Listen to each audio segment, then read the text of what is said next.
Bonsoir, John Moulot de Rambo. Nous allons vous montrer l'envers du décor et le décor du Festival d'Avignon.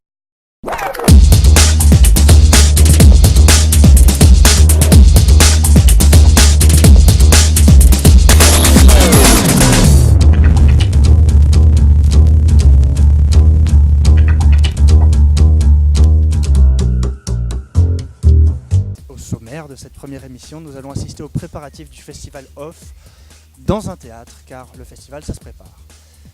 Deuxièmement, et pour terminer, nous allons faire un micro-trottoir, le festival vu par les Avignonnais. Compléter le point noir finalement des deux latéraux et pourquoi pas mordre sur les épaules. Pour bien gérer le début du festival, il faut d'abord être présent plusieurs jours à l'avance, sinon une bonne semaine minimum, pour installer tous les projecteurs, recevoir les compagnies qui viennent les unes après les autres, savoir ce qu'elles veulent, les besoins qu'elles ont. Il faut aussi calmer les angoisses des uns et des autres. On a 2 personnes qui seront à l'accueil qui sont embauchées, oui. Et sinon, on a des stagiaires aussi, parce qu'on a aussi un propos d'insertion chez nous. La commission de sécurité, c'est le directeur technique qui s'occupe de ça, et il les reçoit 15 jours, au moins 15 jours, 3 semaines avant le début du festival. Là, ils sont passés début juin. Donc, il y a des normes d'autant plus strictes, tous les 3 ans, à revérifier.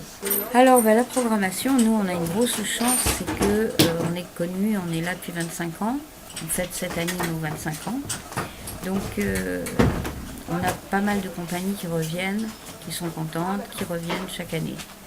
Donc fin juillet 2013, on avait déjà 3 ou 4 créneaux horaires qui étaient pris.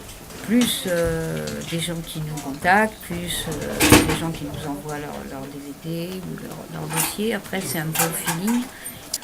Voilà, il y a des tas de réseaux différents.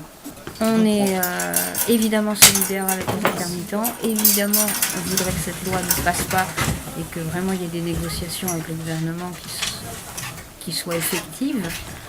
Ceci dit, nous, on est un théâtre permanent, comme je disais tout à l'heure.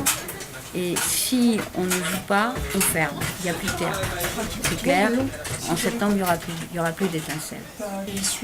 De plus, on a 16 Chinois qui viennent, qui ont eu un mal fou à avoir leur visa.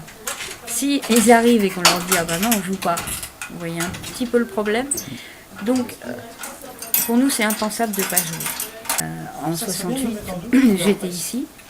Et Villard avait ouvert le Palais des Papes à un moment donné et il y avait des discussions. Le Palais des Papes, noir de monde, c'est ça qu'il faut faire. Avec les gens du gouvernement, avec les intermittents, avec le public, parce que le public aussi a son mot à dire. Moi, je pense que c'est une opportunité, ces problèmes de grève, là, finalement, pour ouvrir le débat. Et très largement. Alors que si on annule, plus personne ne parle. C'est fini, chacun rentre chez soi et c'est mort. Donc pendant le festival d'Avignon, moi je me taille. Trop de monde, trop de bruit, pas de place, rien. Mais bon, après on revient de temps en temps pour un petit spectacle et on repart tout de suite. Moi je me fous complètement. Je me dis pourquoi? Ça m'intéresse pas. C'est trop vieux les spectacles. Alors moi j'habite aux Angles, donc c'est juste à côté d'Avignon, et le festival, je viens régulièrement pour regarder plusieurs pièces de théâtre, etc. Après j'attends le catalogue pour regarder, et puis après j'essaie de venir le plus possible.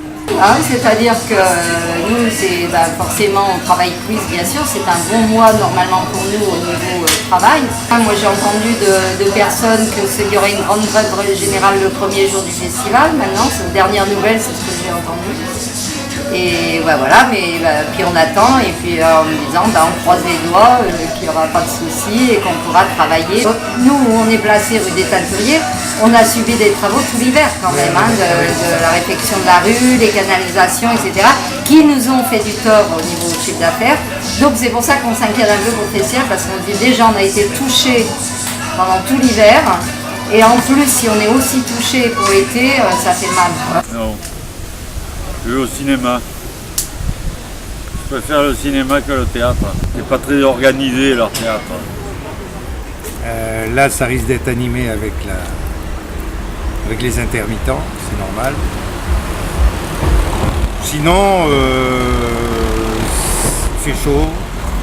il faut aimer le théâtre, mais ma fille est comédienne, donc ça va être l'occasion de venir et de voir au hasard tomber sur des nouveaux spectacles, des nouveaux créateurs. Le Festival d'Avignon, il faut qu'il ait lieu, mais il faut qu'on trouve une solution au problème des intermittents. Et puis c'est de toute façon l'événement majeur d'Avignon, donc c'est quelque chose qui doit absolument avoir lieu. Mais après, il faut peut-être que les gens réfléchissent et décident de dessiner leur avenir. Oh, je dis pas qu'il y en a trop. La question que je peux me poser, est-ce qu'il y a du travail pour tous? Du coup, oui, on m'a dit que ça allait super bien se passer, que ça allait bien marcher. Les gens du coin m'ont dit qu'ici, il n'y aura pas de soucis. C'est un carrefour méga stratégique. Et en plus, ouais, j'ai un super carrefour. On m'a dit qu'ici, les gens s'arrêtaient, faisaient des petits trucs. Pendant le festival, il va y avoir Joblard, donc Jean-Marc Royon, qui va expliquer un peu son livre et qui va faire des lectures pendant 1h30, tous les soirs à 18h30. Et donc il y aura un petit off aussi chez moi. J'ai une carte de vin où il y a à peu près une trentaine de vins différents. Et là du coup je l'ai réduit à 6 vins, c'est déjà pas mal. Ouais. 6 vins de rouge, 6 vins de blanc. Et j'en ai pris beaucoup plus. Mais je suis prête.